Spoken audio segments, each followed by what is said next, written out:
mind is the most solid overall film. Like, that's the standout for Phase 4, taking away No Way Home because of the nostalgia factor for it.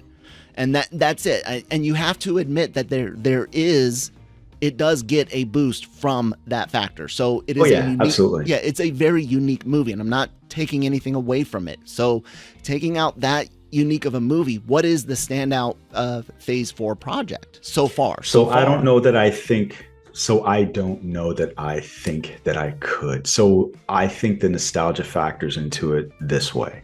It's one of those things where it's almost like reading a book before you see a movie. There are people who will watch a movie and not have read the book and enjoy it. Mm-hmm. That's what I think Spider-Man is. And those people who did grow up with those Spider-Man movies, the previous ones, and enjoy those, they're getting that enhanced version, like those people who have read the book. Yeah. So for me, that's the way I view it. So I don't know that I could separate the two. I do think that you're right. I do think that is probably the best. Not that I don't like it. The rest are fine. I didn't like Shang-Chi as much. And again, the more I thought about it, the less I liked it. I really did not like that final act. I thought that they did just a fantastic job setting up the relationship between him, his father, and his sister. And you really felt for his father as a villain. And not even necessarily as a villain, just like almost a victim of this tragedy that happened to his wife, and seeing how it messed him up as a person. And they kind of threw that all away for this magical dragon type demon thing. I'm like, this doesn't work for me. Did not like Eternals. I can give that. Eternals was awful.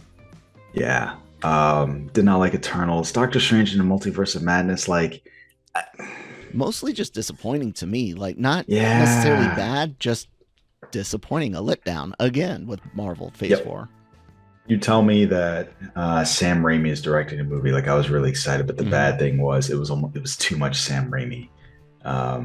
Thor: Love and Thunder, it's fine. Like, I enjoyed it, but I did not like it as much as the last one. Yeah, it was just again disappointing. Where you're like, man, especially when Gore has that scene in the cage with the kids. Yeah, and then you don't get anything else. Like, you're just left disappointed again. Wanting.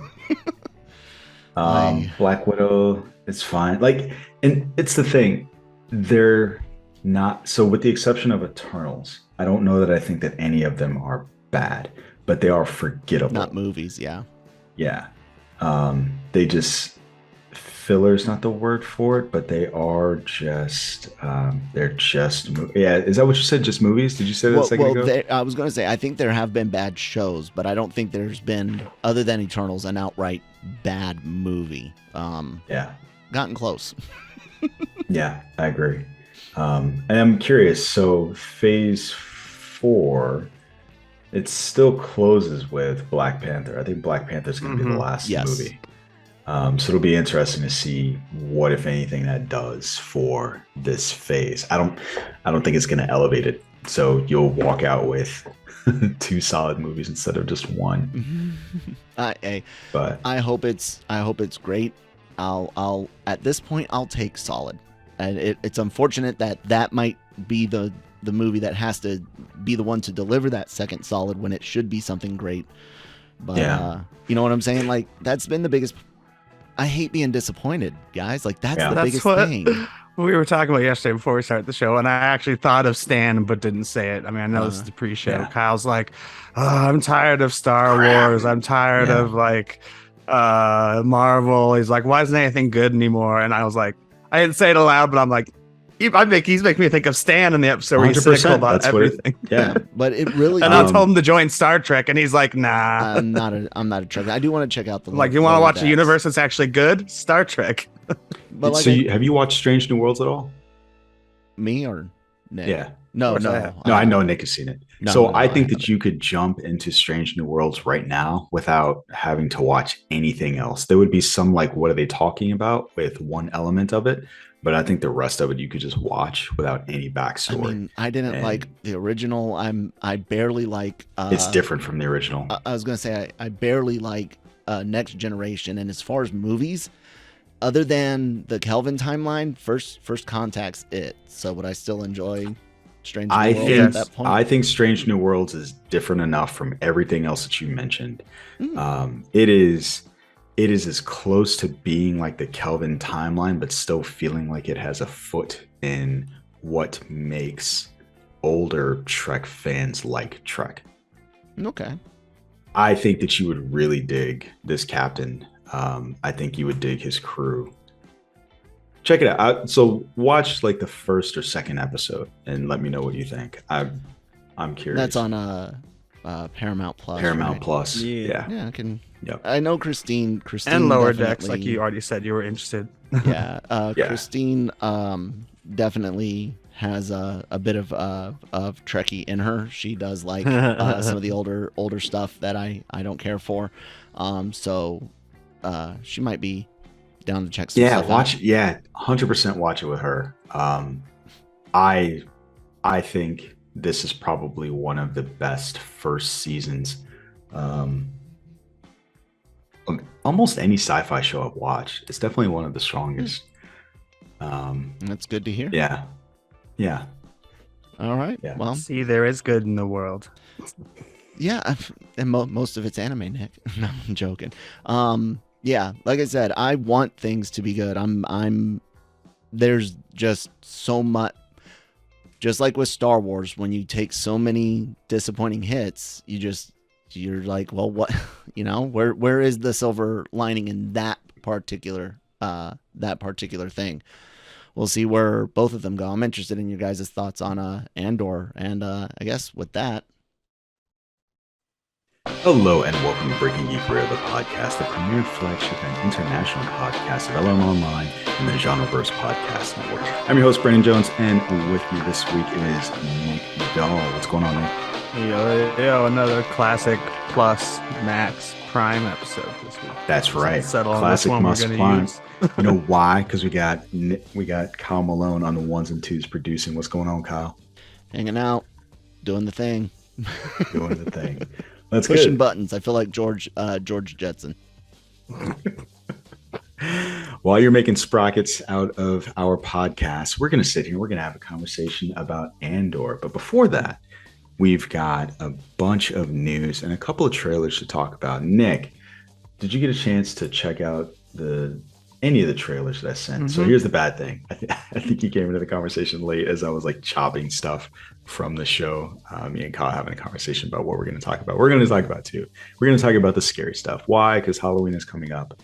You're chopping the anime one that just looked like anime to me and made no other sense. Just chopped. I watched the ones you sent me and the M. Night Shyamalan on Eon one. Shamalama Ding Dong. That's awesome. Yeah. We can start with that one. Okay. Let's have a conversation about Cabin one. Knock at the Cabin, right? So Knock at the Cabin is the latest film from M. Night Shyamalan. It is an interesting one because it stars a whole host of folks. So it's got Jonathan Groff. It's got David Bautista. There's one more person whose name just escaped my head. Her last name is Bird, but she was in the last or previous to last season of Luther.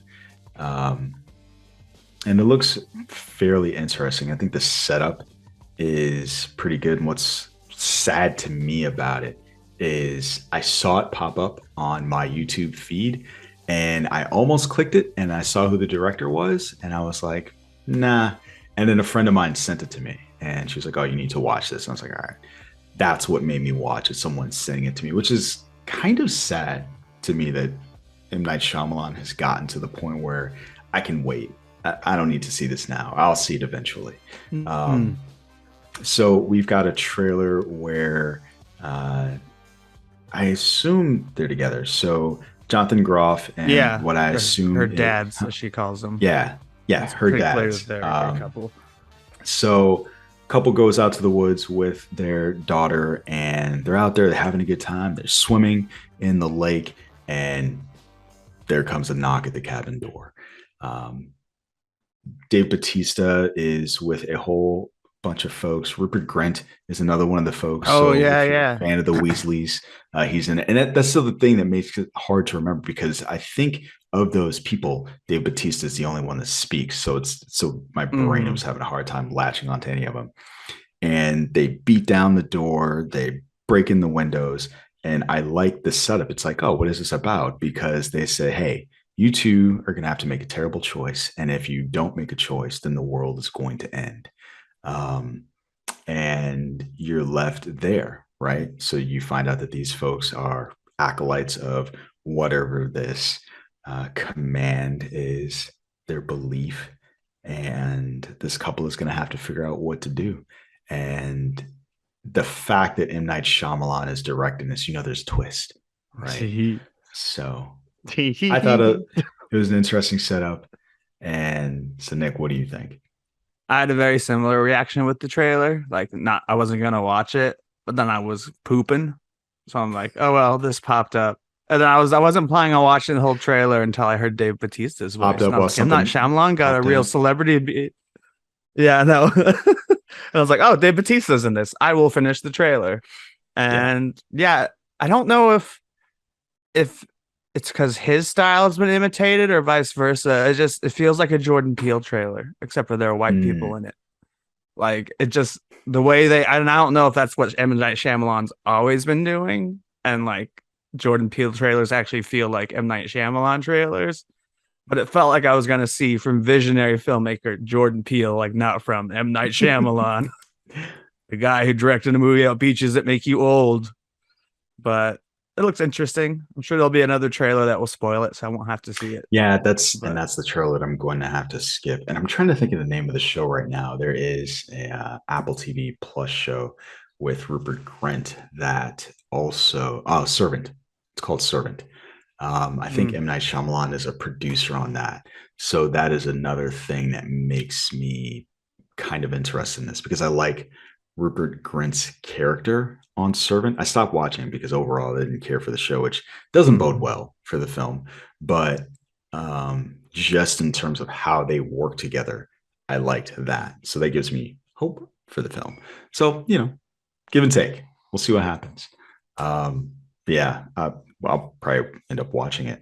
When does this film come out? Oh no, just lost my train of thought in terms of when this film comes out. So pretty sure it comes out next year. So February 3rd. February 3rd is when this is coming out. But not your spooky trailer for a horror movie that doesn't release until. That's right, February. Nice. Right before Valentine's Day. So I guess maybe you could go see a horror movie for Valentine's Day. As is tradition. As is tradition, right? So you can cuddle up together, be scared. Valentine's Day. That's what people do, right? Right.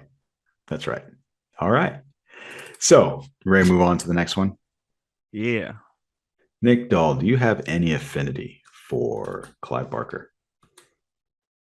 I have heard the name. I didn't realize he was behind that franchise. All right. So we've got a Kyle Malone who's very upset. That's like the franchise he's known for, but it's okay, Nick. I know you're not a big horror guy. I've never seen the movies. I saw the Rick and Morty parody finally of Hellraiser. I finally watched season 5. That's the most I know about it.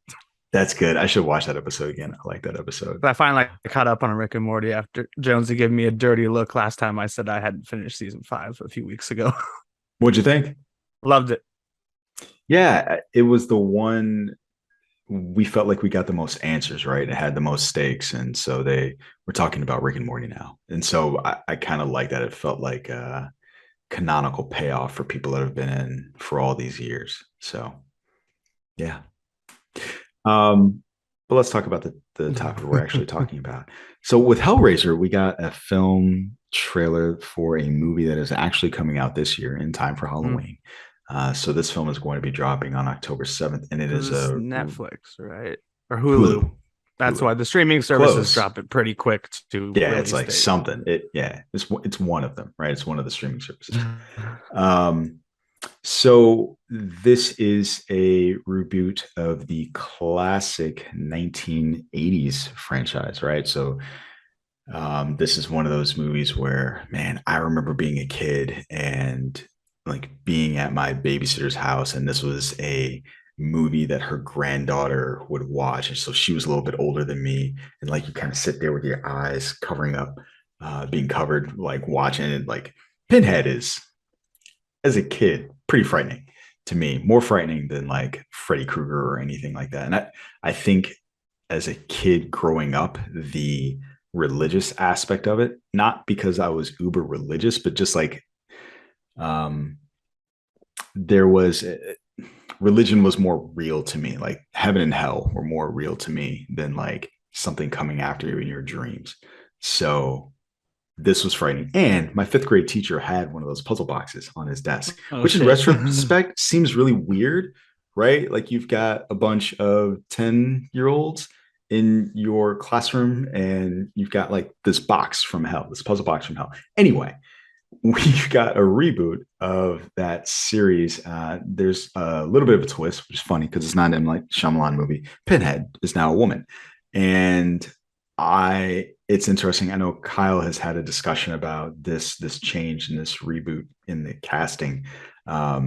Nick is someone who's not necessarily familiar with the franchise. What'd you think of the trailer? I won't be seeing it. It just reminded me of that Rick and Morty episode. And that was my entire knowledge about it. Where it's like pleasure is, or pain is pleasure or whatever. Mm-hmm. And I was just quoting Rick and Morty in my head the entire time. That was also a bathroom trailer. I can say this, Jonesy. Brian over on AVR podcast is a huge fan of Hellraiser, and he is stoked about this. Why? He says everything about it looks good. He does not care about the Switch. I don't have the affinity that he does. I liked the first couple of Hellraisers, and that was all I ever saw. So I don't really have a much care on that particular character either. I'm looking forward to seeing it with relatively fresh eyes. But a guy that has his own copy of the puzzle in his room and read the novels and is vested in it, he's very excited.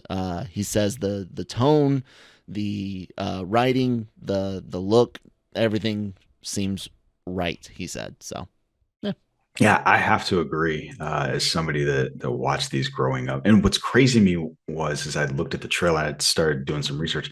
I kind of forgot how many movies they made in this series. So there are 4 theatrical movies, and there are 6 straight to DVD home release. There are 10 movies in this franchise. Wow. We're going on number 11, and that's not even including the comic books.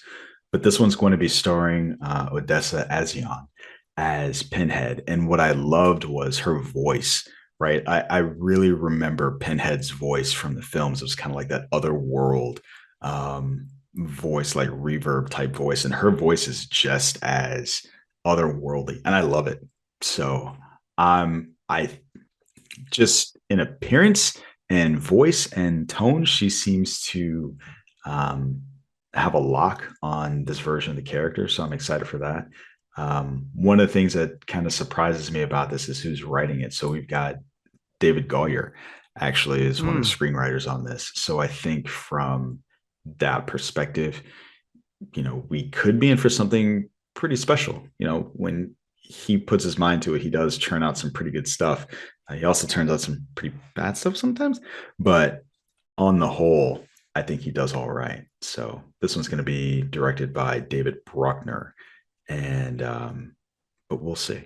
I did see the one comment. The first comment was like, "Why is this not a theatrical release?" And it just reminded me of Prey. I was just about to say, have to be? Why does it have to be? Manny said the same. Well, I don't know. Theaters need something in there. They're at risk of not just making the lowest raw number of money since 2002. Maybe 2009. It might be 2009. But since the 2000s, the first decade of this century, this millennium or whatever, theaters need it, Nick. They need it desperately. And this is one of those getting towards Halloween that wouldn't make what it would have 2019 and before, but it would help theaters. So I wish it would get a theatrical release as well. When you said David S. Goyer, I cringed, and then I was like, wait, no, I'm not supposed to cringe at that one. And I was thinking of Alex Kurtzman and Roberto Orci. I don't remember. Orsai. I was thinking of them because they're the ones that have had some writing issues recently. But anyways, carry on. Yeah, everybody has a bad day, or a couple of days, or a couple of films. Everybody gets one. Tell him, Peter. We'll see. But I'm looking forward to this as somebody who's a fan of the franchise, because I agree. I think tonally this definitely has it, and I'm just hoping we can get another Prey. Yeah, I'll be shocked. I probably won't watch it because it looks too scary, not because I'm not interested. But come on, Nick, it's not my type. I'll tell you what. We're probably go for the podcast. For the show. Yeah, I'll watch it. You're right. There's no reason not to, especially since I can't use I don't have money excuse for anything that's released streaming. So it's actually the perfect one to do for the show. I agree. Well, fuck me, right? No, I'm kidding. Pain is pleasure. Ready to move on? Yeah. All right.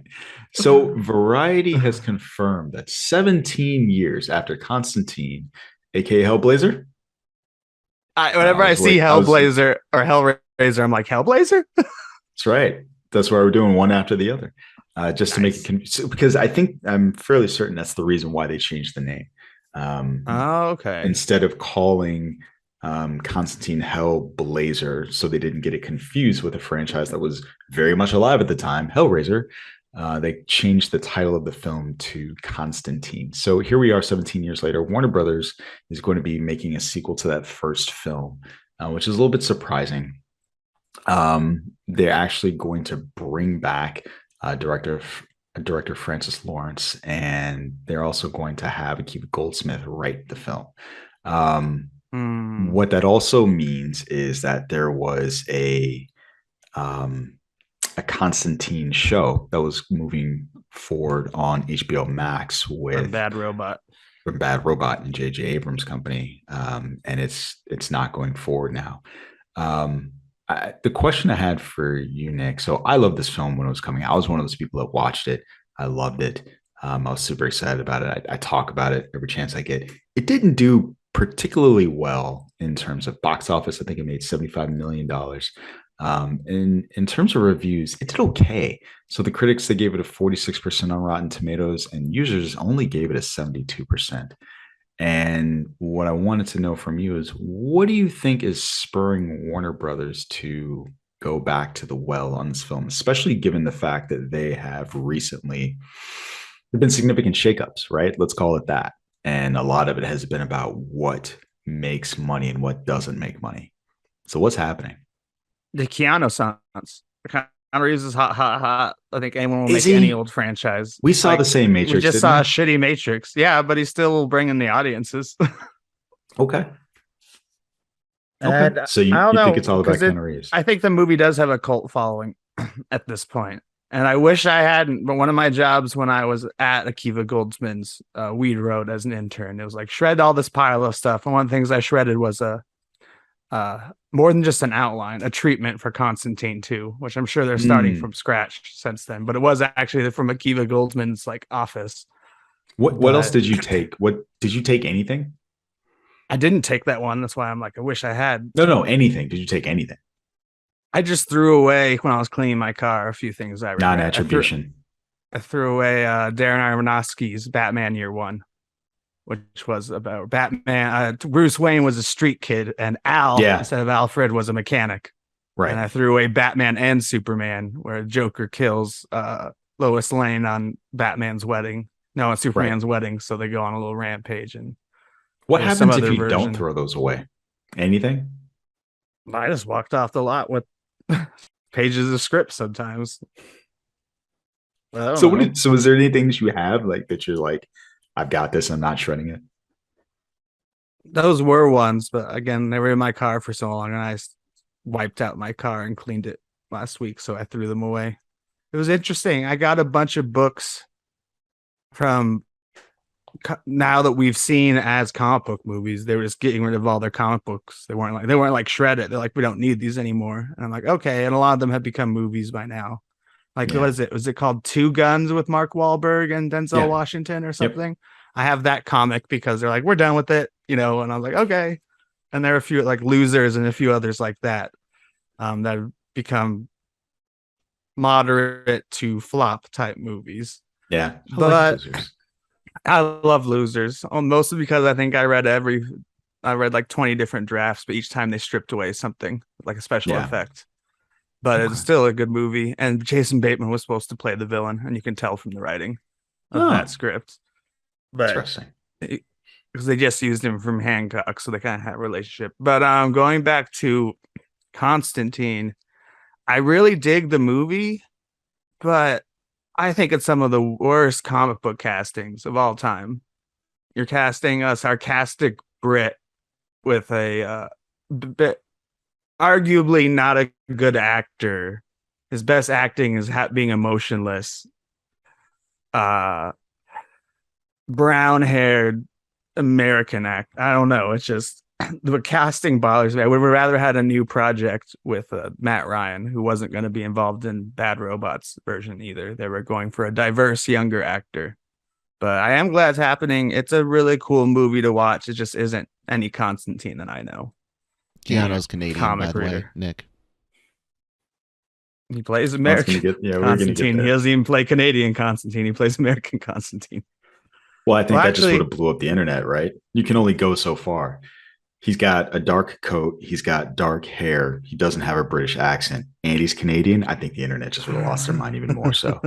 That would have been one step too far. Can I ask this of Nick? It's something Manny brought up when we covered this on Daily Cog. The Matt Ryan aspect. Does that, because most people really enjoyed this movie, even if it's not a good Hellblazer movie. Does having a more accurate Constantine hurt this at all? What do you guys think? Not box office wise, but as a comic fan, I'm definitely way less excited for this Constantine sequel than I would have been if I haven't discovered one of the best comic book castings of all time. I mean, I think it's people have kind of voted with their dollars, right? And their viewing time. People don't give a shit about a comic accurate Constantine. You got Matt Ryan. You gave him a TV show. You put him on Legends of Tomorrow. So not only have Constantine, the TV show, it wasn't Hellblazer, right? It was just called Constantine. Yeah. So that was canceled. Legends of Tomorrow just got canceled without getting an ending to the series. And what's funny about that was he was more of a character in that than he was on his own show. And the animated series, though, they kept him around even to a point of him cameoing on, like, I mean, it was so weird that they finished off the old animated series with a Constantine-centric movie. Yeah, and I like that. But what that tells me is that people just generally don't care about that comic book accuracy. I go back and forth on where I fit in there, but I think for this, my guiding star generally is, am I entertained? And then everything else flows behind that.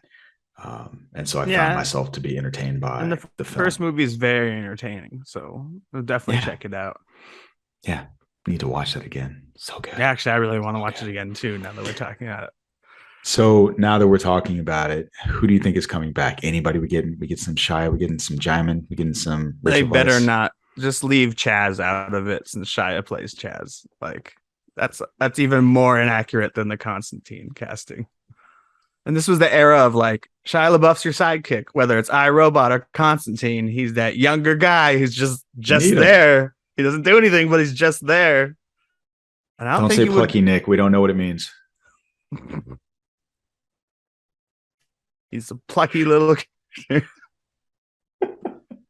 but I don't think you see Shia again, because I don't think Shia would even come back. Like, he's all about his artsy fartsy stuff.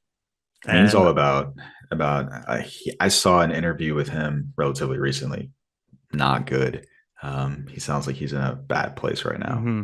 So, but I would like to see Jaimin Hansu come back as Papa Midnight, and I would be curious to see where Rachel Weisz was as a character, just given where she ended. But We'll see. We will see. They definitely need to rewatch that really soon. I'm sure it's streaming somewhere. Probably I feel like that needs to become like honestly. A Halloween rewatch. That will be one for me this year. Yeah, agreed. All right. Fan Four stick? No. Fantastic Four? Yes. Let's do that one. So we've got two gents by the name of Kaplan and Springer. They are going to be writing the Fantastic Four. It's kind of interesting. We just had D23, and the news is trickling out about this film, and I think it's the one that people are the most interested in, the most excited about, that they know is coming. So just after we heard that Matt Shakman is going to be directing the new Fantastic Four film, we finally find out who the writers are going to be. Kaplan and Springer, and they don't have a significant profile in Hollywood, which is interesting. They're relative newcomers. They've only sold a few specs, according to the Deadline report, if I'm not mistaken. But real relative newcomers. Yeah. The only things that they've penned are things I haven't even heard of. So The Last of the Great Romantics, and there's another one, Lost in America, and that one's going to be, I think, about. So there are two. So there's a K-pop comedy drama, Lost in America, and the other one is Disaster Wedding. So I couldn't even tell you what to expect from this. But I'm curious, Nick, does any of this, how does it make you feel getting a set of unknown writers to tackle this project? It feels like more classic Marvel. Like, in the early phases, you got your Kenneth Branagh and stuff like that, but it was more about like, yes, everyone knows Joss Whedon, but like he's done one movie ever, and let's give him the most biggest franchise of all time. Or like, let's get these guys who've only written and directed for like Community and give them the most important movies in the franchise. So I kind of like, or Taika Waititi, he's only done some independent stuff, and James Gunn, he's only done some independent stuff. So I feel like they're going back to that. They've been using the TV series this way too, like a farm for unknown writers, directors. And I think like Shane Black is kind of the best example of finding real talent from a bunch of unproduced scripts and being like, hey, we can see what he does with these spec scripts. This is the tone we want for Fantastic Four. Or he's really good at character or something. Still like that the director's major credit besides Spider-Man is It's Always Sunny in Philadelphia, and everyone still fan casts the four Sunny members as the Fantastic Four. Yeah, that is fun. It's interesting hearing news trickle out about this film. I still think people are going to be upset if they don't get their Krasinski, but we'll see. We'll see. I know you guys don't want it, but it'll be interesting. And they threw fans a bone. An alternate universe where he turns into Silly Putty, there was Krasinski. Okay. Yeah, not like you said, not a lot to say about these two guys, but no, kind of like the idea that Marvel's not just going like a big name. Like the most ridiculous rumor I've ever seen about the Marvel universe is that Steven Spielberg's doing Fantastic Four. It's like, no, he's not. I don't care if your source is Steven Spielberg. No, he's not. Like, that'd be interesting. That'd be weird. I want to hear about There's that. no way he would touch a Marvel movie just because he's on to his depressing phase. One of the things I wanted to ask you about this project is, so I've read it before that Kevin Feige he's kind of, for some characters like this, they're getting rid of the origin story type thing. Where do you think they're going to insert the Fantastic Four? Like, where will they be in their lives? Will they be married? Will they have kids? Like, what do you think this is going to be? I almost think they would Fantastic Four take that route just because we've seen the other version twice before. And same with like the Spider-Man spider thing. It's like, doesn't matter how they got their powers, another dimension, space. Like, they're Marvel's first family. Everyone recognizes them, even if you haven't seen the other films. Just like, just they were lost in space and now they're back and now they're part of the MCU. Okay. Yeah, I think you're right. It'll be interesting to see where they insert them. Will it be Secret Wars? Will it be some other project? But I think they'll be in 616 before Secret Wars, since they're kicking off phase 6. 5, 6. So 6. Yeah. I think most of the eye is on Fantastic Four. You mentioned it being one of the most exciting projects a lot of Marvel fans are looking at. It's because it's like, can they do it right? Can Kevin Feige finally make a good Fantastic Four movie? Like, find out in 3 years or whatever it is. Several years from now, we'll find out. Stay tuned. Stay tuned. So the next story isn't a particularly huge one. I think it's an interesting one, mostly because everyone on the podcast, especially the people that aren't here, love Ted Lasso. And we got to see the fact that the Ted Lasso Twitter account sent out a message about the fact that in FIFA 23, Ted Lasso and crew are going to be included in the new game. So we've got folks like Jamie Tart, Danny Rojas, Obisanya, Roy Kent. They're all going to be playable characters, and the stadium is going to be in the game as well. I'm not a FIFA player. I'm kind of shocked that Danny isn't, given the fact that he is a gamer. I feel like he's a traitor to his nation by being a British person that plays video games but doesn't play FIFA. Shit doesn't make any sense to me. But you know, this is fun. I love that show has just become so popular that even FIFA can't ignore it. So that would be my take. Mine take my two. Yeah, a show based off a commercial. Remember when that caveman show should have been so lucky. Yep. Sometimes it works out, sometimes it doesn't. Yeah, and just as you were saying, Jones, it just speaks to the testament of how popular worldwide Ted Lasso is. And people love it. So why not make a move like that? And be like, if you were kind of interested in a soccer video game, well, now you are, because Ted Lasso and all your favorite characters are here. Yeah. And he's brought crumpets. I can't wait to see what people are going to do. I'm not going to play it. I'm not particularly interested, but I am really curious to see. Might be a tipping point for a few like people who are like, Ted Lasso's even what got me into football. So maybe I'll play a game with it.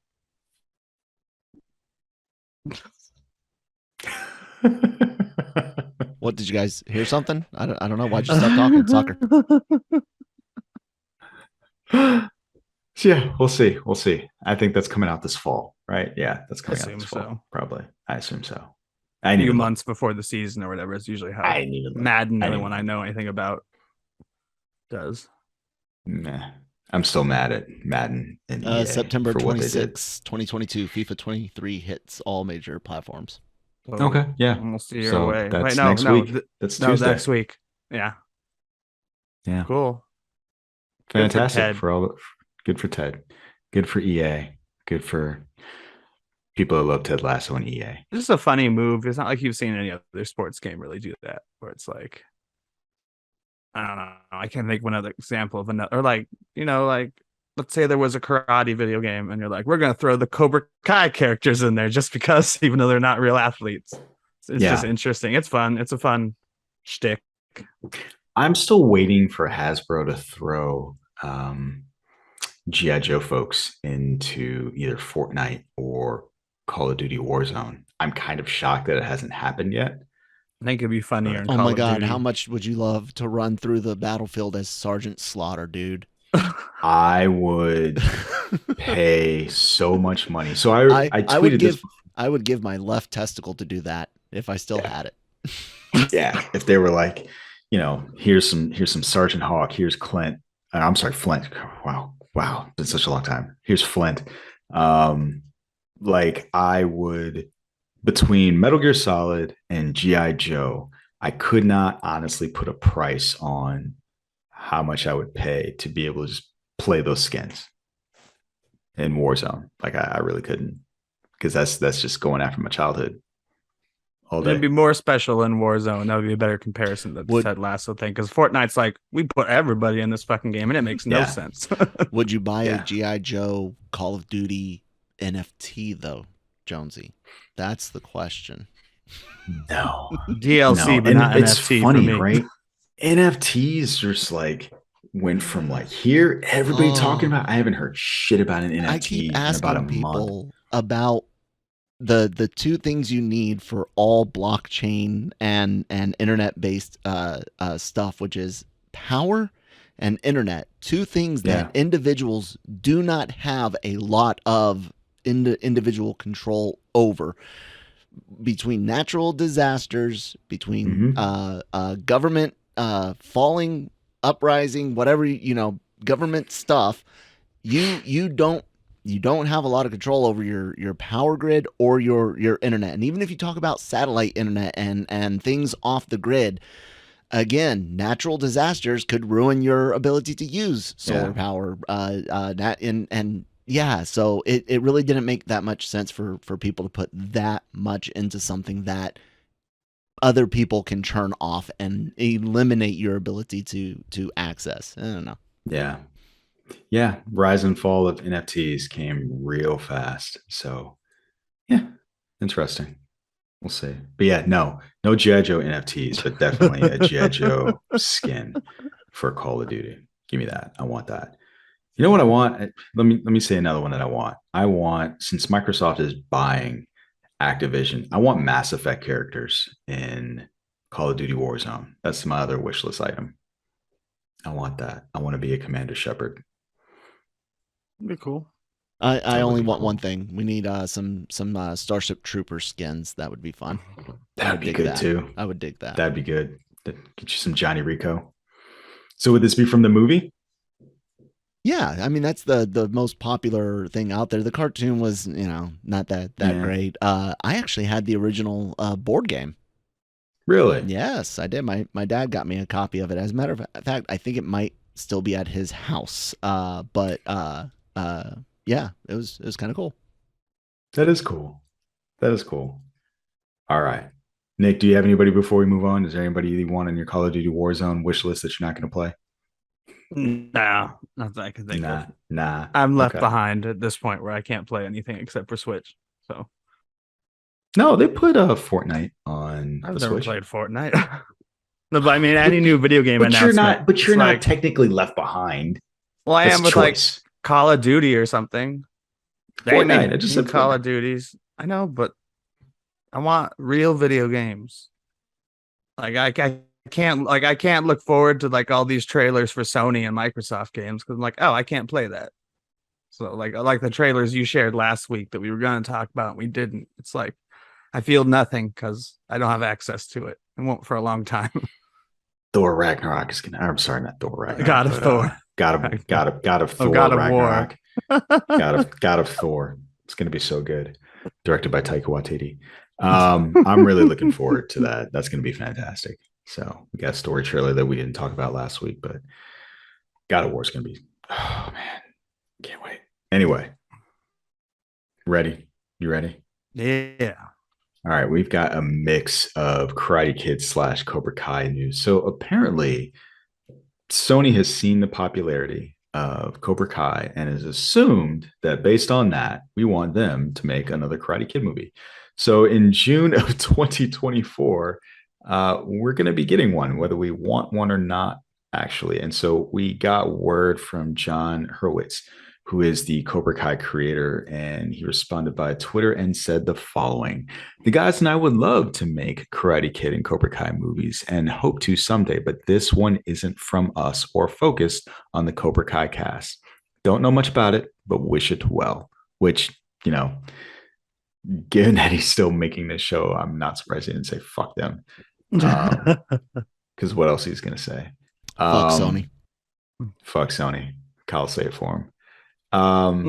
And Kyle's the other thing I will throw into this is the fact that Hilary Swank, Oscar winner Hilary Swank, it's always funny to think about it from that perspective, was asked about her role from the next Karate Kid and whether or not she would be appearing on Cobra Kai. And so she gave a non-answer. She's doing a ABC show right now called Alaska Daily. So she said, I'm supposed to be focused on Alaska Daily, so I'll be talking about that, and so I'll leave that for another day. Which is interesting, right? She could have just said no. And I feel like that non-answer is an interesting answer. And it makes me feel like they have definitely 100% reached out to her and said like, hey, do you want to do a thing? But anyway, Nick, the question I want to ask you about this, if they are going to make a movie, what timeline do you want it to be set in? Is this going to be a reboot of the original? Is this going to be... They already tried that. Well, no, right? So it wasn't Jaden. When I say reboot of the original, I mean, like, are we getting a new Daniel LaRusso? Are we getting a new Mr. Miyagi? Are we getting like those specific characters again? Are we going to be seeing Jaden Smith come back? I would have assumed it was like the same team. Like the fact that it's not the same team, it's like, who fucking knows?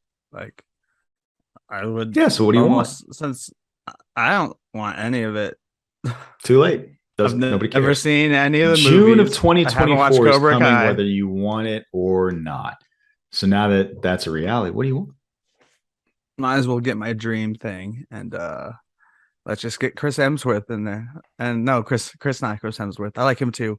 Let's just get Chris Evans in there in any sort of role. If I'm just gonna do a dream thing of a franchise I care nothing about. Wait, Chris Evans. Because I like the actor, and I know nothing about Karate Kid, so why not combine those two things and make it sweeter? Two great tastes that taste great together. All right. Wait, but you don't know that. You don't know the Karate Kid movie, so you don't know that the other one. A lot of people think they're sweet. Tasting and awesome. Jonesy, do you think the two are connected, and that the movie might see Julie Pierce, Hilary Swank's character, come back to be the star? I had trouble remembering which movie she came in. I thought it was 3, but for some reason I looked up 3 first, and it was 4. But yeah, it's 4. Yeah. There are 4 of those before the Jackie Chan one. Yes. Yeah, hers was in 94. Oh, hers was called like the next Karate Kid or something. Yes. Yep. Do you think that she might be the star of the movie, and that's why she might potentially get a cameo or something on season 5? Because that was rumored before season 5 came out that she would make an appearance. I think they might be connected. That'd be cool. That'd be one way to do it, and it certainly would elevate your film project to have Oscar winner Hilary Swank reprise her role.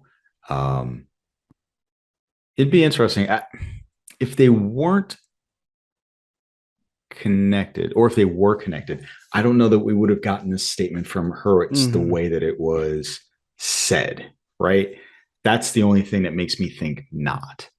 But it could be a misdirect. Because if they were connected to Cobra Kai, I'd be like, oh, okay, so it's going to be a Netflix original movie, which it still might be.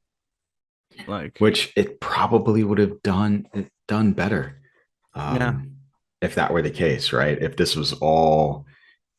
all of Cobra Kai was eventually just culminating into a new Netflix original movie, I think that would probably get people more excited than this. The Karate Kid cinematic universe. Yeah. Basically. Yeah. But anyway, ready to move on? Yeah. All right. Wax on, wax off, motherfucker. That's right. God damn it. Blade Runner 2099. Fascinating project. And I'm going to cue this up at the top as I read some of this stuff. And I want you to be thinking about it, Nick, and let it percolate through your mind. It's a very similar question to what I asked about Constantine. Blade Runner 2049 was, I think it, in terms of reception, I think it did better than Constantine, but in terms of box office dollars, it did not, set the world on fire. It, for whatever reason, lots of reasons, be it length, be it slow burn, whatever, attribute whatever you want to it.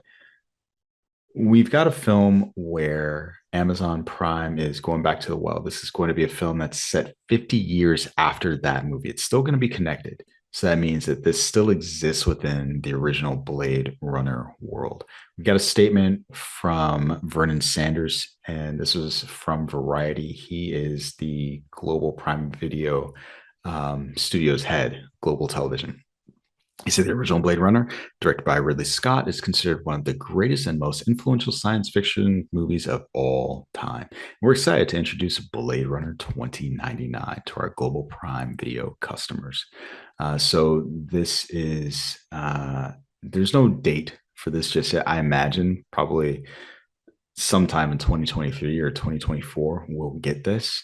The folks that we know are going to be working this are Silka Luisa. And so she is an individual who has been a showrunner on a show called Shining Girls from Apple TV Plus. She also served as a producer on the Halo TV series. And we've also got Michael Green, who Ridley was Scott the producing, writer. right? Yeah.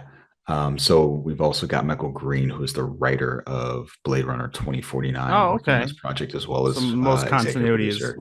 that way. Yeah. In addition to, as you've already said, Ridley Scott. So I guess my question is twofold. One, that film is from, I think, 2017. Why are they going back and picking up this film that, again, wasn't that popular? And given the folks that we know are going to be working on it, does that give you any hope for the quality of this project? I feel kind of like Predator. That's one of those franchises that's never going to die, but they've made the same decision as with Prey, where they're like, the last time we tried, why would we try it on the big screen again? When the last time we tried, I don't think the first Blade Runner was super successful. It's just like a cult phenomenon. So it's like, why would we take a third crack at this, the big screen? Then again, people will recognize the name. It is an influential thing. A lot of people fell in love with it later. Why not make it an Amazon movie? You're like, why not make Predator? Keep the franchise alive, but put it in a format where people can just watch it from home and be like, hey, I just watched a good Predator movie and I didn't have to go to the movie theater or pay $20 for it. Because then they can't make any more movies because they're not making any money off of it. I think you heard what Matt Damon said. Again, I love that he said it on a YouTube television show. Not just an interview show, but a YouTube television show. But I don't know. I'd watch it in the form it's going to exist, even without a trailer. But I probably would never go to theaters to see another Blade Runner. I guess the question is, did they keep any of the cast? Like, I don't even remember. I only remember the end of the last Ryan one. Gosling would come back. Was he a replicant? I don't even remember. Otherwise, he'd be dead if he was a human. Yeah. But funnily enough, there is a rumor, and I think this came from Giant Freaking Robot, that they were actually talking to Harrison Ford about potentially returning. And I know we've thoughts and feelings about there. Better work quick if you're going to Harrison Ford to your movie. He said he's done falling down for us. So. Yeah, I mean, there's a lot to explore in that world still. Like, wasn't there a TV series announced at some point for like Netflix, like an animated series? Maybe not, but that just feels like something that could be going on too. Or even like an Animatrix. You could do an Animatrix type project and do Blade Runner and just be like, here are some stories from that universe. But I don't know. If it exists, I'll watch it. I really, really, really like the first one. Second one was enjoyable. I saw it twice, and the second time I knew what happened when, so I had 4 cigarette breaks. Black Lotus was the animated series. Nick, Black Lotus. Yep. So there already was one, or they announced it. No. It. Funnily enough, isn't Jessica Henwick in that as well? Who worked on that one? Henwick. Yes, she did. She played Elle in that. Yeah, which is funny because again, going back to the Matrix. We're going back to the Matrix. Can you believe it? God damn you, Jonathan Groff. Who I'm very excited to see in an earlier movie we talked about today. That's right. But very excited for that. Still hate you for that line. Anyway, it's funny. When I was reading this news, I kept thinking about Cyberpunk because having finished that this week, the other Netflix show, I kind of wished. No, I'm glad it didn't come out before the game dropped because I certainly would have bought the game based on the strength of that cartoon and been really upset given all the glitches and shit that game has been going through. Although I think they've ironed out all the technical issues with Cyberpunk, and supposedly they've released a pretty good update to it called Edge Runners. So it's had the most players on it ever since it came out because of that, because of the series. You know what's bad though? You know what's bad? I'm the power of Game Pass. I'm still holding out for Game Pass. Because it seems like all of the best stuff still comes to Game Pass. That's if it's multi-platform and all that good stuff. So we'll see. Anyway, you ready? I'll probably watch it. Yeah, you'll watch it. Wait, you'll watch what? Have you watched Cyberpunk? No. Are you going to? You don't like cartoons? No, I have nothing against Cyberpunk either. It's just, especially since I'm in the season 2 of Next Gen, I won't have anything but Star Trek and weekly shows on my list for a long time. How's that going? I'm really getting into it. I was fearful that I never would get into it, and it's a lot more like the original series than I thought, as far as some of the weird situations and stuff they get into. They got new uniforms, baby. They look pretty good, right? Yeah, and they made a great joke about the uniforms on Lower Deck this week. So, this week on Lower Deck, where they have to man the booth. I think that's this week's. They have to man the booth for like recruit for Starfleet. I haven't seen it yet. I haven't seen it yet. Don't say okay, but that's not a spoiler. But someone makes fun of them. She's like, "You have new uniforms each time," and Boomer's like, "Yeah, it's because they're ever evolving and they get cooler." It's like, look, I have a flap on this one. But yeah, I'll be in Star Trek world for a while, but I'll put Cyberpunk on the list. Gonna have to watch that when we get off of here. There's so much stuff to watch right now. Like I'm still watching C. I just finished Cyberpunk. I'm going to start watching Violet Evergarden this weekend. Brave man. It's good. Yeah. That's not me saying it's bad. No, brave, because that is a hard watch for anyone that's a parent, been a kid, or served in the military. So yeah. Let me know what you think. Got the trifecta in there, huh? Okay. Got all those. Yeah, I'm looking forward to it. I've heard really great things. So from you and somebody here at Camp Humphreys, it was probably one of the first things.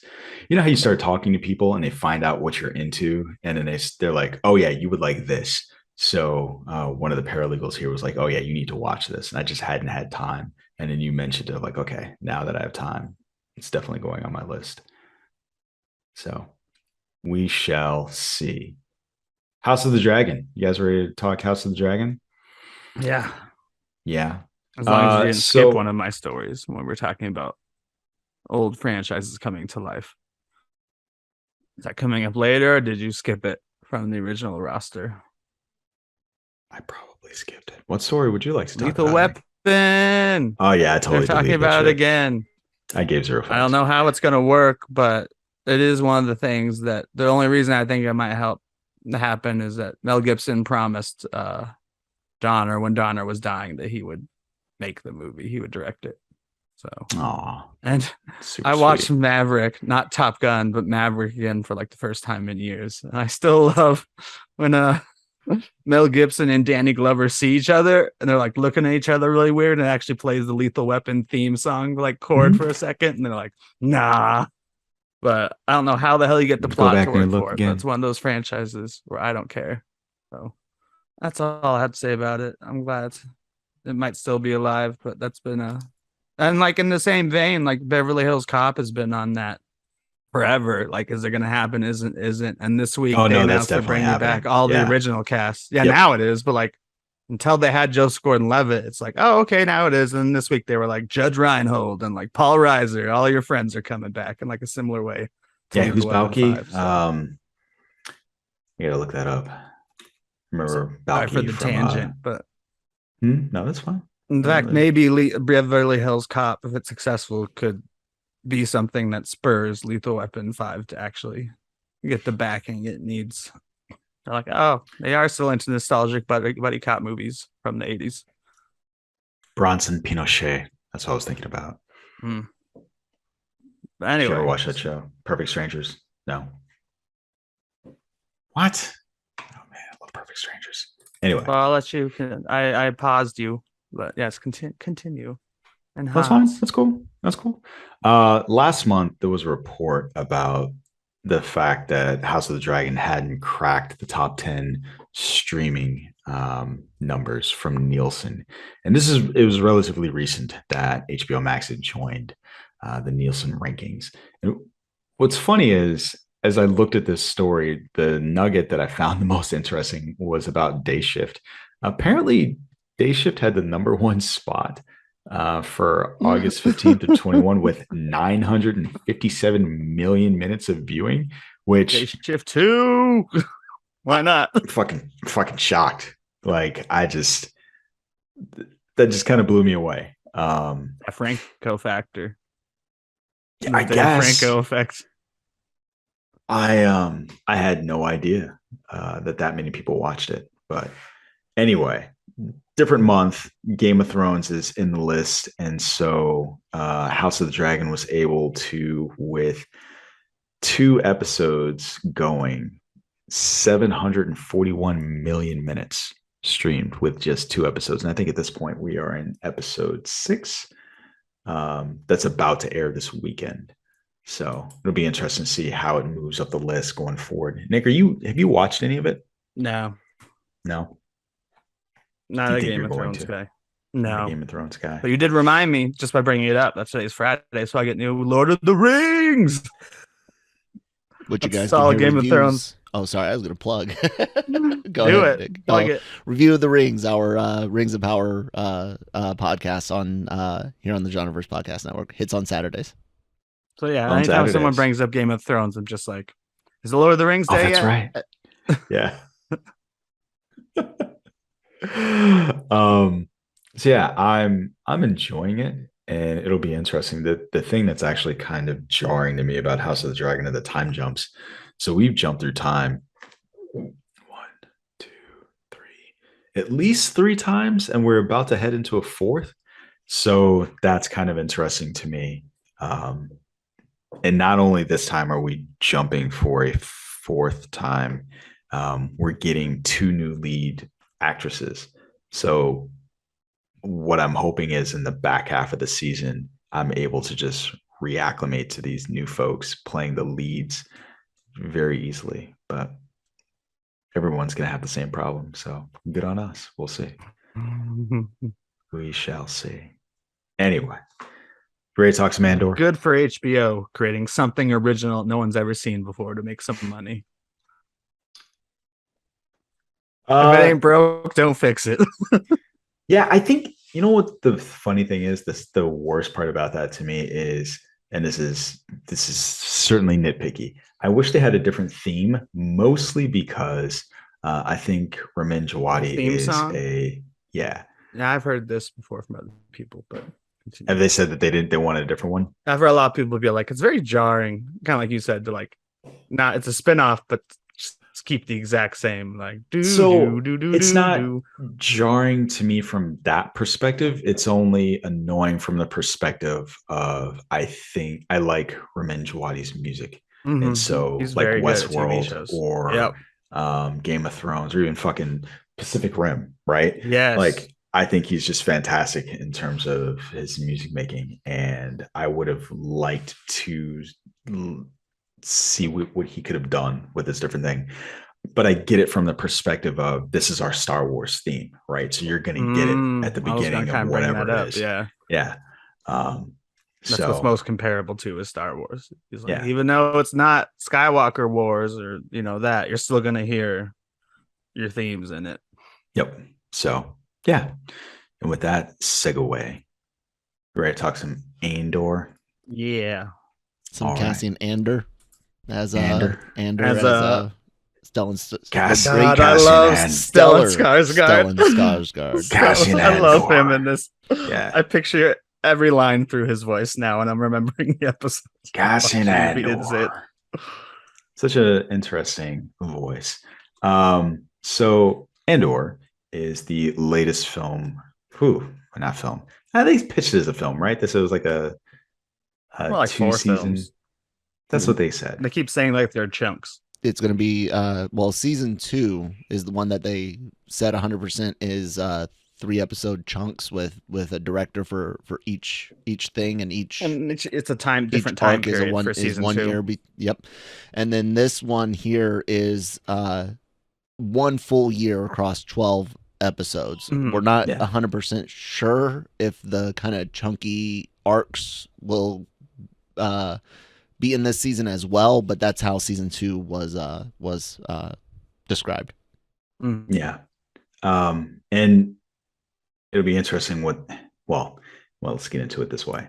So Andor right now has a 91% from the critics and an 82% from the audience. So pretty scores damn good across the board for Star Wars, and not too far, not like opposite ends of the spectrum either. It's like decent size difference between the two scores, but it is like you said, Nick, it's pretty well rated, pretty highly rated. We got a 3-episode dump for this one, which made a lot of sense when you watch 3 episodes. That I felt like I needed those 3, otherwise I would have been out quicker. I mean, I still would have watched it week to week, but I've been like, what? Where is any of this going? I have definitely gotten on board with this model, right? 2 or 3 episodes, and then we get to see what else. But the description of this is the story of rebel spy Cassian Andor, formative years of the rebellion and his difficult missions for the cause. The majority of these episodes were written by, actually all of these 3 episodes were written by Tony Gilroy. Yep. And they were directed by, who's the director? I think if it's the same for all 3, I think they're kind of doing the same thing with this as next season, but rather than doing like a year jump, they kind of are. It feels like they kind of are doing chunks, but not like a year jump between chunks. But like this is like movie number 1 of 4, or whatever, short film number 1 of 4, because they're 30-minute episodes. Thank God. Not that they couldn't be hour-long ones, but when I sat down to watch 3 episodes in one day, I'm like, I hope it's a 30-minute show, just because I don't want to watch 3 hours of Star Wars today. Nope. Sit down and enjoy, because it's not. This show is interesting from the perspective of, so in The Mandalorian and Boba Fett, we got chapters. There are no episode titles for episode 1. I noticed when I was watching it. Just 1. So it's kind of interesting that we're not going to get any hint of what's coming next based on that. We get an opening that doesn't have an opening crawl. We open up on a planet, and it is likely the planet that he's from, right? Canary. And it morphs into the rebel symbol. What do you think about just moving into what I think is probably a more adult version of Star Wars? I like it. Like in general, and 3 episodes we watched. Especially since Kyle's always complaining that everything Disney's made is for kids. I think this is one of the first time they're like, wars. Like, yes, there will be wars, even more than like Rogue One. Thank the maker. Still feels like it was an Easter egg, which is one of the things I found funny and is definitely true about it. Is Tony Gilroy's like, this won't be like the others. There won't be Easter eggs everywhere. And it's like, says the man who did the final like remake and reshots of the most fan servicey Star Wars movie of all time. And it's not like that. It works. I don't know. And I like the adultness of it, and just even the themes, not musical themes, but the themes that kind of run through it. And the very beginning of the rebellion were just, even not to get into big spoilers, but like the clank, clank, clank, clank, clank, where it's just like, there's just little shit going on where they're tired of the Empire and they're working together. Like, hey, the Empire's in town. Clank, clank, clank, it's not clank, the clank. Empire in town, though. They're like subcontractors or something. No, they're subcontractors. They're a corporation. Yeah. So this is a corporation that basically works for the Empire, which I like, right? So I like to. This was stormtroopers, some guys in world blue suits. building that we haven't gotten in a very long time from Star Wars. There's kind of this idea that you've always had about the Empire, that they were boots on the ground, every fucking planet, trying to control the galaxy. And what you see from this series immediately is the fact that in order to control the galaxy, they had to use subcontractors. They had to use like corporations, which, well, not even just the Death Star, just like in fucking real life, right? Yeah. This is a very true to life thing that they're doing, where the hiring mercenary groups, basically. Well, not hiring mercenary groups. The military has to hire a corporation to do some of this subcontracting and do this work. Like, that's real life. And so I thought that was kind of a fascinating thing, pulling that out. And it allows you to have more of a different look. Like, instead of a bunch of stormtroopers, you have these guys in these like blue uniforms walking around, which just, visually and obviously, just to say the little things about it before I get into spoilers, like the sets make a difference compared to the volume for sure. Yeah. Like you can have a big chase scene that doesn't feel like you're running around a room, which is one of the things we complained about in Vader, Obi-Wan Kenobi, especially. It's like weird blocking because they're just in this little room. It's like a circle with a few set pieces in it. So let's do this. I think I said this to you guys before. Let's just jump into spoilers. Okay. And just do the thing. I think it's harder to talk around it. I will ask you the question. Would you recommend it to someone else based on what you've seen so far? Yes. Okay. I would as well, based on with some caveats, which we'll get into. I'll say you have to be a Star Wars fan. I would still say that. If you're not a Star Wars fan, this isn't going to sell you on Star Wars. Okay, let's talk about that. So one of the things that bothered me about this was we've gotten to a point where, and it kind of makes me feel like a bit of a prude, where there was a period of time where I could turn on Star Wars, I could turn on Star Trek for my kids and just walk out of the room and not have to worry about what was happening on the screen or what they were hearing. This was a little bit harder for me to digest because there are moments where people are talking about bastards and they're saying shit. And there's undergarments for the first time in Star Wars, which Kyle and I noted on. I'm like, someone's wearing undergarments and not just some giant Tatooine like cloak when they enter the bedroom. I mean, well, not even just undergarments, right? It's like this post-coital type of thing where like, they fucked. And so she's putting her pants on. Like, that I can kind of deal with because the kids aren't really like, people are just putting clothes on. Like, they don't get what that means. But if I'm driving in the car and somebody says a bad word and whatever it is I'm listening to, my son will say language, right? Like he's Cap. Yeah, he's language, Cap, right? He's Age of Ultron. My son is totally Age of Ultron. And they notice and they pick up on those things. And so from that perspective, it's frustrating because they've done some of that same thing with Star Trek. And so while I appreciate the maturity that they're going for with this, I don't like that. But anyway, also one of the things, I did watch this with my kids, which is part of what made me think about this. Mm-hmm. My daughter asked, so when he shoots that guard in the face in the beginning of the first episode, I didn't think was going to happen because at first he felt really remorseful that he accidentally killed the other guy. So there are a couple of things about that. One, he hesitates, unlike the person that we meet at the beginning of Rogue One, right? Like at the beginning of Rogue One, he took that guy out.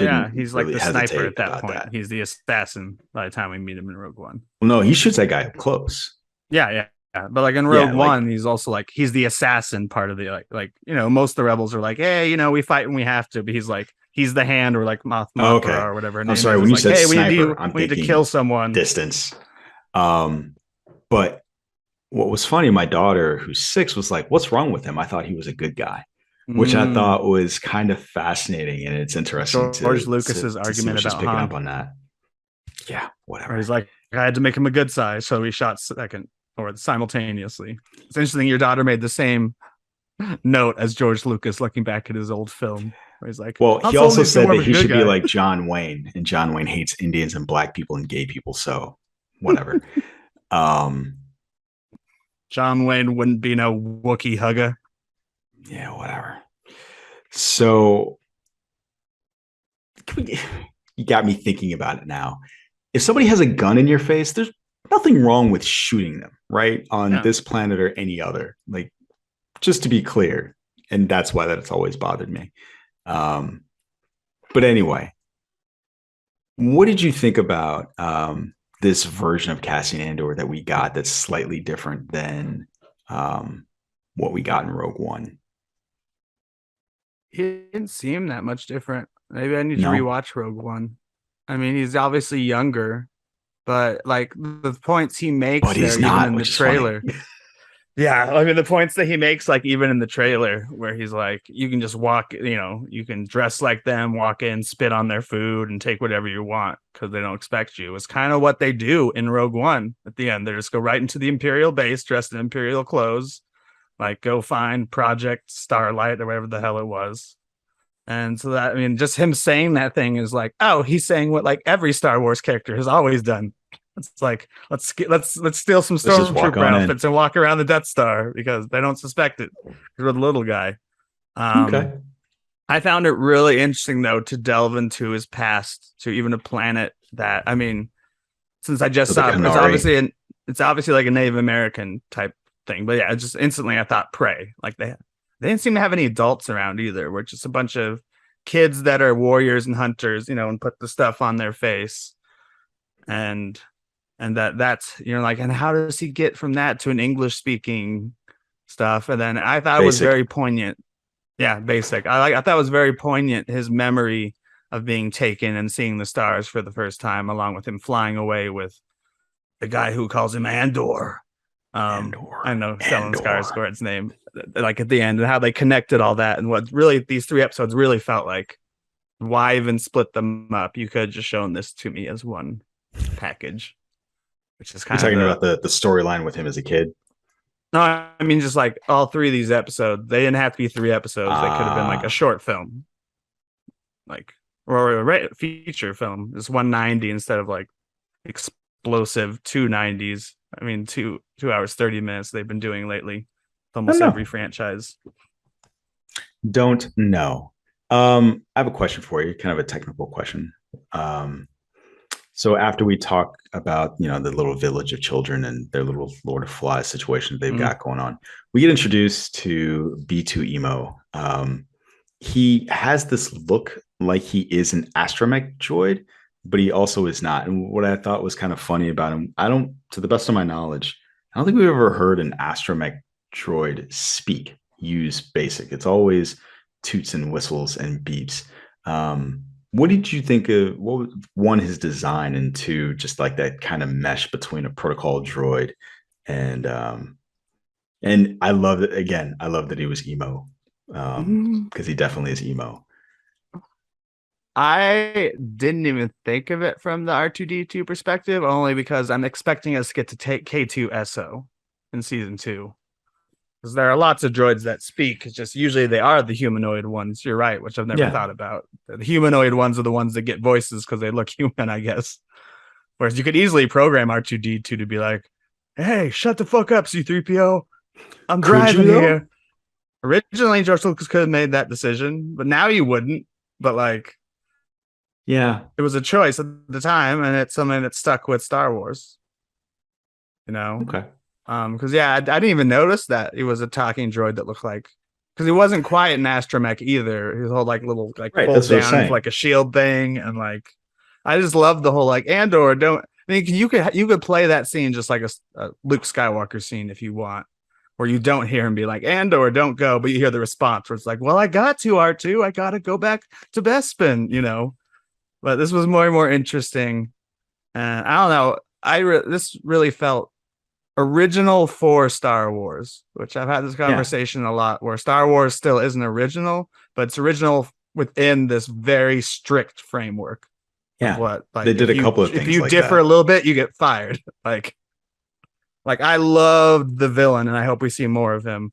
The arrogant officer who's like told not to go do anything about this missing guy, and he puts all of his effort into it and gets his team killed. So I want to see him get reamed out later maybe even fired, and be like a rogue character who's just set on destroying Andor just because he ruined his career. You know who that is, Jonesy, right? That officer guy. You know who that is, right? That guy's that guy's the first officer in the army that ever starched their BDUs. That's who that guy is. Something that was technically against 670-1, modifying the uniform, did it, and everyone else rubbed off on it, and we had to starch crap for freaking ever. And then the ACUs, you still had people that would sit there and starch those, even though that was definitely said not to freaking do. So that applied more to you guys, the point where it's like your uniform, it looks different. Oh yeah, when he was like tailored. When he's like, I added some piping to it. Dude, I lost my mind. I was like, you're the reason why. You're the reason why. Yeah, he was so. Yeah. So let's talk about that for a second, because I loved his introduction. I loved his boss's introduction. So we're talking about the deputy inspector and the inspector for this corporation that we're dealing with. And one of the things I loved about it was their interaction. One of the complaints that Jammer consistently has about Star Wars is that the scenes are very rote and they only accomplish one thing. And I thought here we got to see a lot from both of these men, right? We got to see this experienced older guy who very quickly puts together exactly what happened. And he's talking to this like young, kind of wet behind the ears officer about like, no, this is what happened.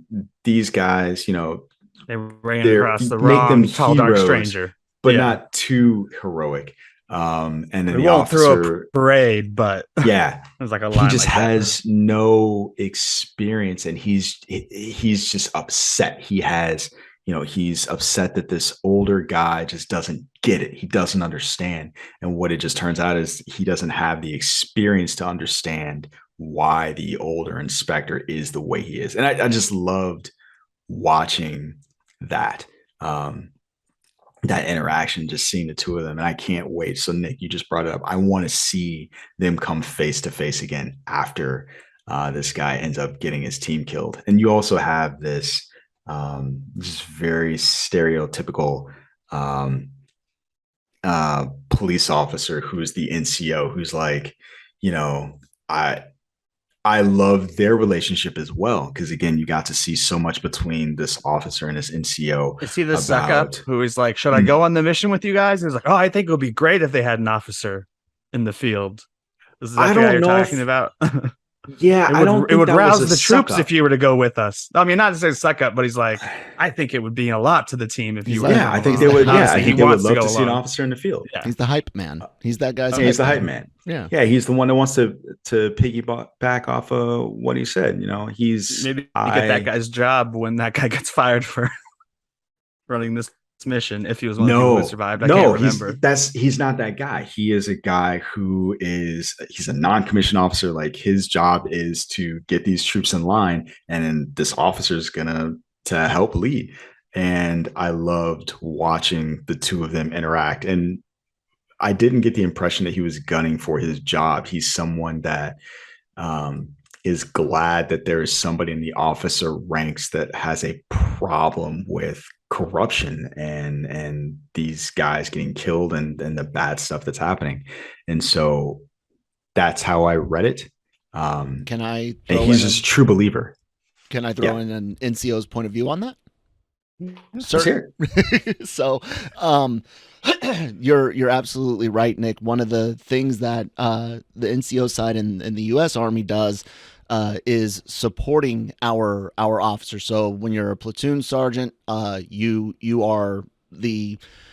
really are in the right seat, but we'll just call you the right hand man of whoever, or woman, whoever the platoon leader, the officer is. That NCO is a grizzled old man whose sole purpose of existence is to make the officer shine so he can move on and bring in the next. Like, that is his pride and joy, is watching not just his soldiers one day achieve his rank and beyond, but helping out these officers to become better and go on and do greater things for the Army. Now, his own individual ideologies and stuff, that's a separate conversation, but that type of mentality. So yeah, I don't see him as gunning for the job. That is his job, and he loves doing that. His ideology kind of feeds into why he gravitates towards this one particular guy. But yeah, definitely. So I appreciated that as well. Yeah, cool. Yeah, I enjoyed that. And so we get to see these dynamics towards the end of the first episode. We also get to see this Canary hunting party, these children go after and see what's going on with this crash ship. And so we've got all these pieces in motion by the time we get to the end of the first episode. And I think at that point, I was really curious about what was going to happen next. So when we get to the second episode, we start to kind of see what's happening with this mining planet, the Canary. I loved that. And I'm sorry. One of the things I skipped was I really enjoyed knowing almost immediately what Cassian Andor's motivations were. He's Casa. He's going to find his sister. And so that's our kind of entry point into who he is as a person, someone that's going to find his family. And we find out why he doesn't know where she is at the end of episode 3, but going into episode 2, getting to see that relationship. And one of the things I thought was interesting about a design choice for this film was, Nick, you kind of talked about the translation, but for the droids, we don't know what these kids are saying to each other. That was cool. Which I thought subtitles at all. Yeah, I thought that was an interesting choice. And so you have to be keyed in on the screen at all times to see the looks, to hear the tonality, and just to see and understand what those interactions are. And I thought that was an interesting design choice, like I said. Did you think anything about that? Yeah, I like that a lot too. And it just almost in a better way than the Ewoks, showing that even like the least important, like small people can take down at least one Imperial soldier who's like trying to shoot up into the forest, not seeing anyone, and getting hit with like a Boromir amount of darts, like triple what Boromir got. Because I always reference that as far as like someone taking so many arrows to the chest. That's like, why won't you die? Yeah, that guy. He really, I don't know what the deal was. I don't know if just the darts were not that strong. In my head, I think they're poison darts. Yeah. Well, I was going to say, I imagine that they were poisoned, but usually they work a little bit faster now, but maybe that was more realistic. I don't know. Movie time, poison darts work faster than that. And that guy took a hell of a lot of darts. He also didn't kill anyone else except for their leader or whatever. Their leader, yeah. Yeah, he didn't hit any of the kids because they were like hiding, like just blowing darts at him. Then they all had yellow skin. Is that because they died of some outbreak on the ship? That was just lazy alien creation in my mind. Really? I thought they were all humans. Star Trek. I thought they were all humans. They pulled a Star Trek. Data. Just painted them. Yeah, I honestly... they were dying of some gas or something. Because they were all yellow, but they looked otherwise completely human. So this is Data. There was yellow gas coming out of the wreck too. So I thought it was something like that, and the reason was, and maybe it's hard to tell because it's a Star Warsism, right? You don't see a lot of gore, and in that kind of crash, I would have expected that there were people that were dead, and I just assumed that because they didn't have any gore, they didn't have any blood, that it was some sort of poison.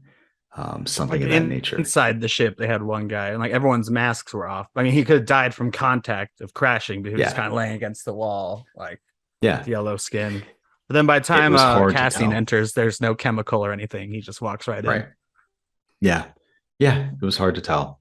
And so it'll be interesting to see what, if anything, they say about that going forward. I think they're probably done with that storyline. I don't think you need to explain anything more about it. Yeah. I just hope the villain continues through and isn't just like a 3-episode player. He is on the poster for the whole season. It's funny, you keep calling a villain. I don't know why in my head I don't know that I think of him as a villain. He's just a cop. Antagonist.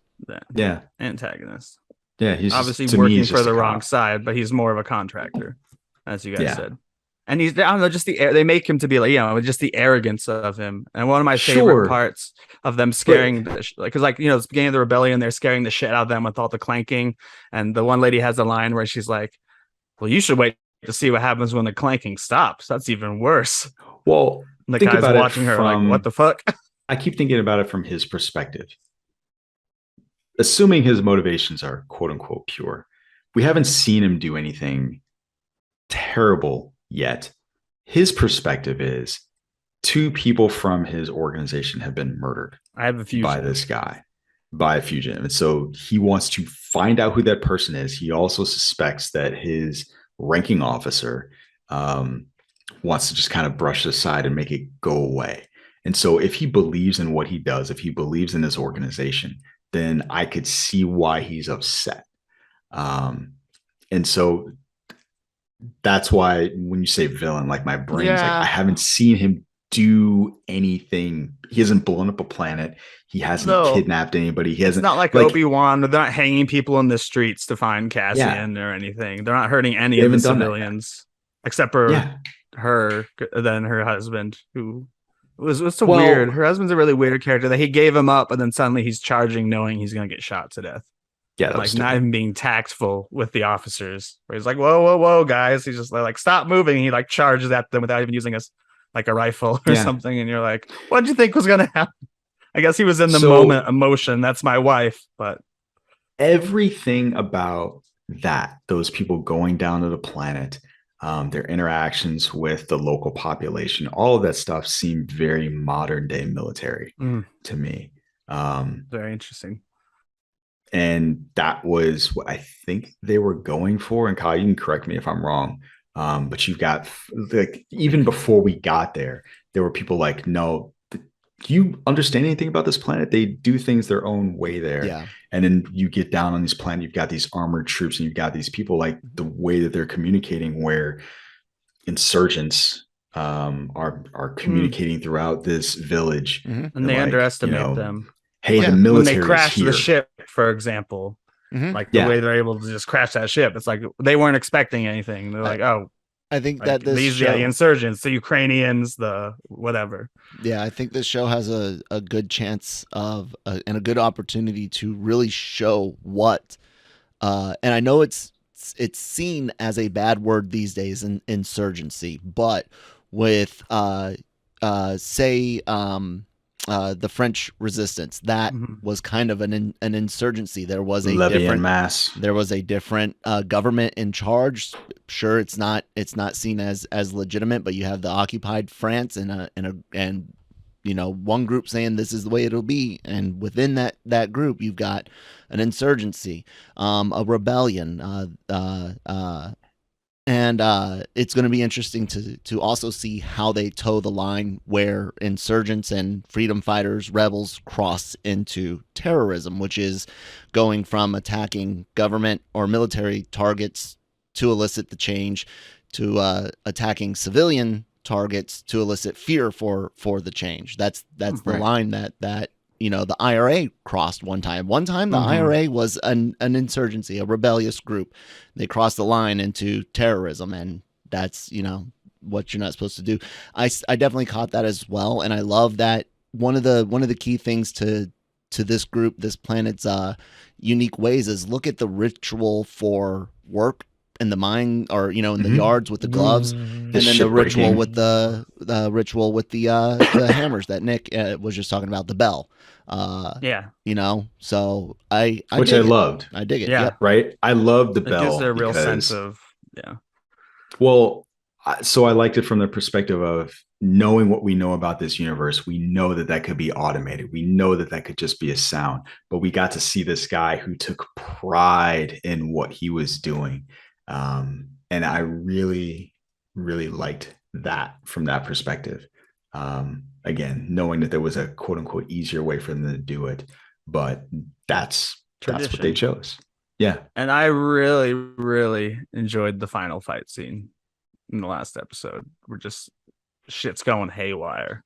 Like the factory, all like the big chains are just like dropping everywhere, and it's it's kind of madness. That really felt actually pretty unique for Star Wars, which fight scenes usually more cut and dry. Like not as much environmental impact. Even when you're fighting on Mustafar, it's like, whatever, we're fighting around lava. It doesn't matter till the high ground. Like, but so before we get to the third episode, one of the things I thought was interesting about this, so you talked before about new things to Star Wars. They did a couple of different things. Like there was an overlay when someone was looking at the computer screen. We got to see what they were seeing because it was overlaid next to their face. That was, again, something that jumped out to me as being different for Star Wars. We don't really see things presented in that way, and it kind of sets this apart from anything that's come before. I think they're making interesting choices in this. But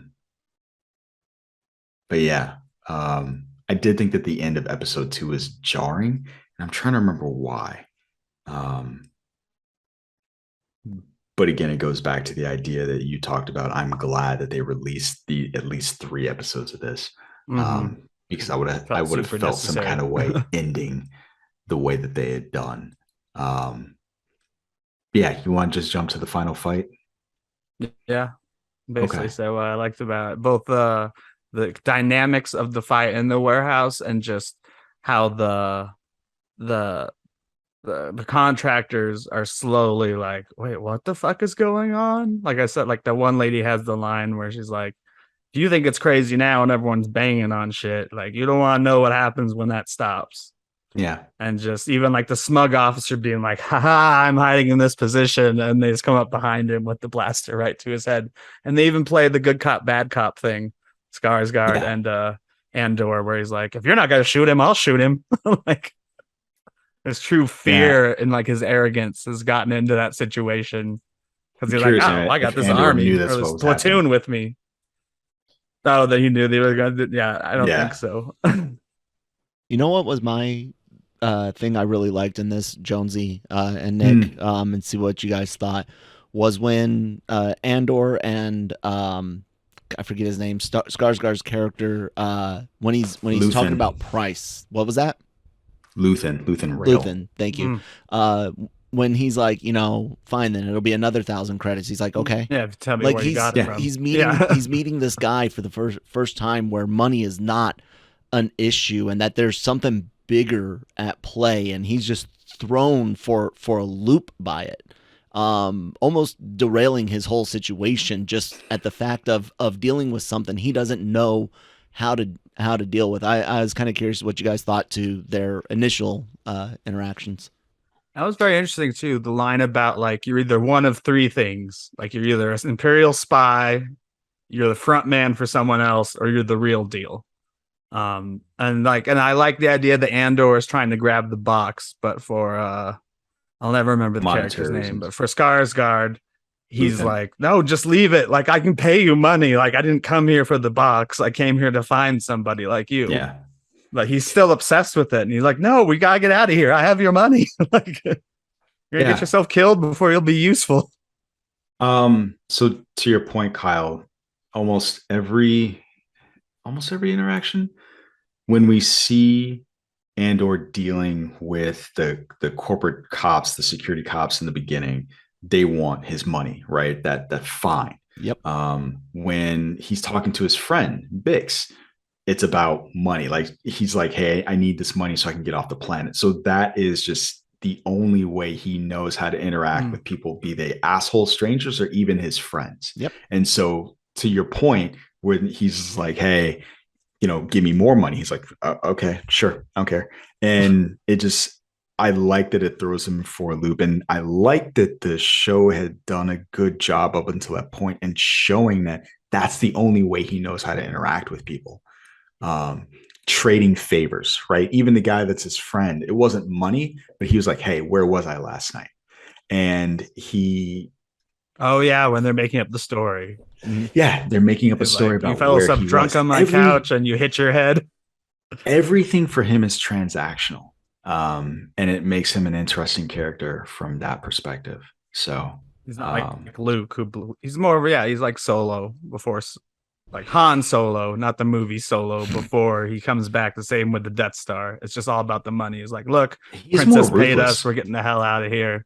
I think Yeah. Andor's more ruthless. I agree. Than Just because Solo. that one scene where they like, I really thought he felt bad for a second going back to that scene of accidentally killing the guy. He's like, you just killed my friend, but then he just point blank blasts him. I think he felt Like a few bad seconds as in it's later, you're messing like, with his okay. plan.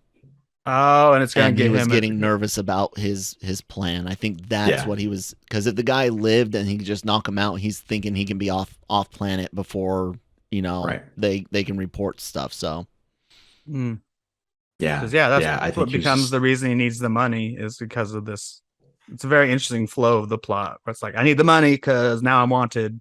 So like I've been saving this box for a rainy day, and now I need to cash in as quickly as possible. Like also the other transactional conversation with the guy who has the transport, and he's like, I want today. He's like, you want today, and you want it discreetly? That's 700 credits. Right. So, yeah. It is an interesting character, and not necessarily one that we've seen. I get the parallel for Solo, Nick, because again, the very first time that we met Solo,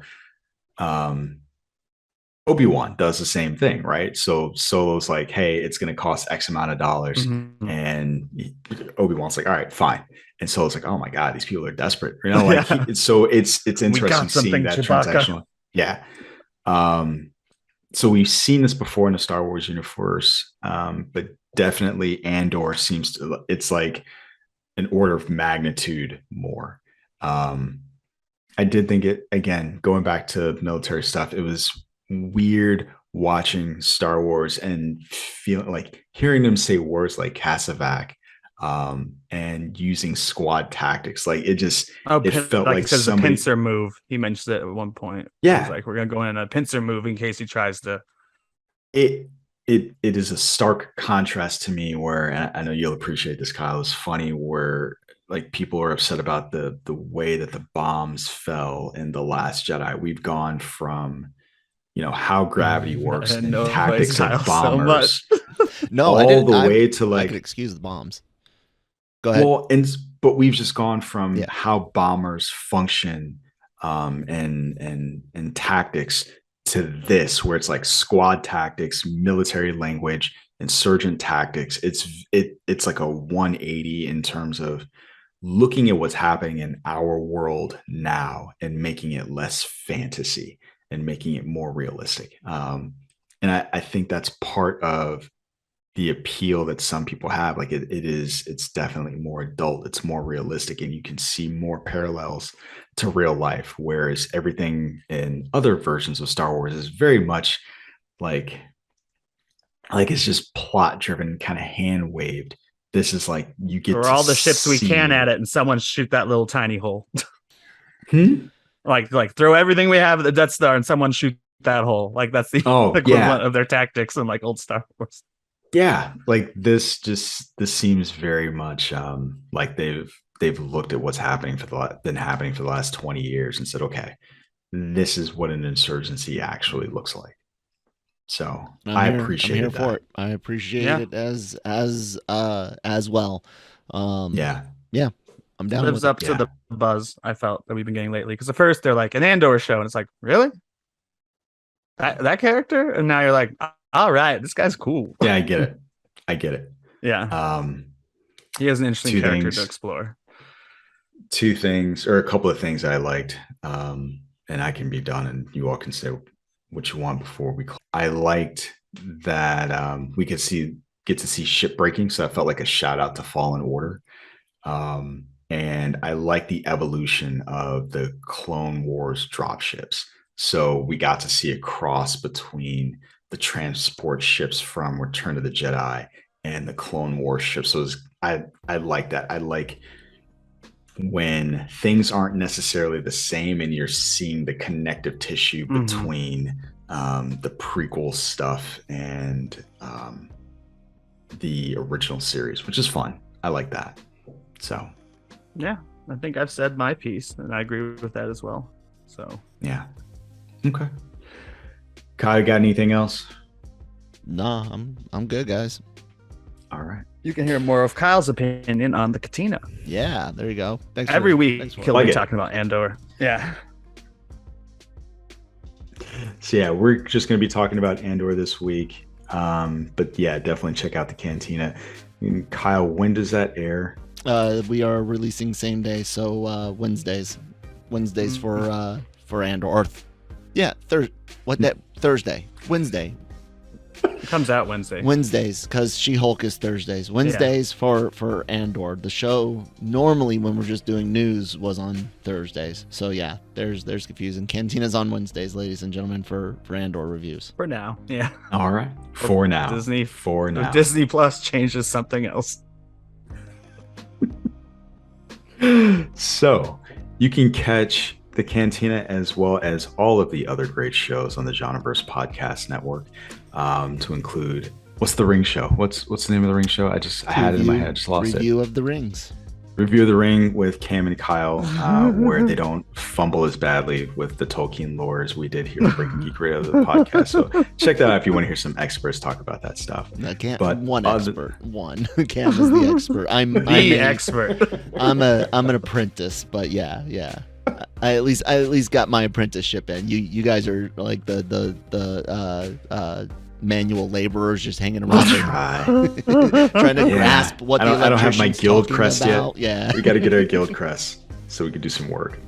Yeah, dear listeners, if you like what you heard, or if you want to hear more, do all the socials, like, rate, comment, subscribe, share. We would definitely appreciate it. Check out those other LRM/Genreverse podcast shows. I know they would appreciate it, and you will definitely love it. Other than that, Nick Dahl, where can you be found? I also do Marvel Multiverse Mayhem with Kyle, which is currently on Thursdays, thanks to Disney Plus. Doing She-Hulk, for better or for worse. And I'm at Geeky Nick Dahl and on Twitter and Instagram. And right here on Breaking Geek Radio, the podcast. Right. And you can find me tweeting, TikToking, and doing all kinds of other, whatever the socials are, at Sir Jonesius. And of course, right here on Breaking Geek Radio, the podcast. Folks, as always, thanks for listening, and we will catch you on the next one. Hasta lasagna. Don't get any on ya. Mission accomplished.